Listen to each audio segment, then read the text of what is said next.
नमस्कार, आकाश न्यूजमध्ये आपलं सर्वांचे स्वागत आहे। पूर ओसरताच आता घरांची पडझड सुरू। राजनी व रोहिणीत पावसामुळे घरे पडली।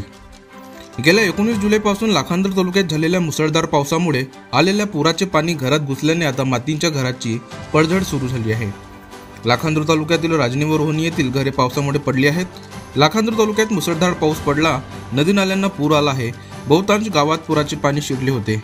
अनेकांच्या घरात पुराचे पाणी शिरल्याने मोठ्या प्रमाणात नुकसान झाली, तर विशेष करून मातीच्या घरांना मोठी झळ पोहोचली आहे।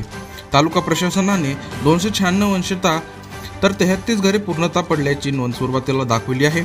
मात्र आता पूर ओसरल्यानंतर मातीच्या घराची पडझड सुरू झाल्याचे चित्र समोर येत आहे। राजनी येथील देवीदास देवाजी ठाकरे यांचे घर पावसामुळे दिनांक 28 जुलै रोजी कोसळले। यात जीवितहानी झाली नसली तरी मोठ्या प्रमाणात घरातील साहित्याची नासधूस झाली आहे।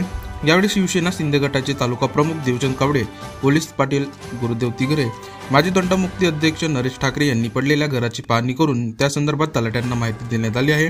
तर रोहिणी येथील रेमन बिहारीलाल मेश्राम यांचेही घर पावसामुळे पडले आहे। तालुका प्रशासनाने घडलेल्या घरांची नोंद करून मदत करावी अशी मागणी आता करण्यात येते आहे।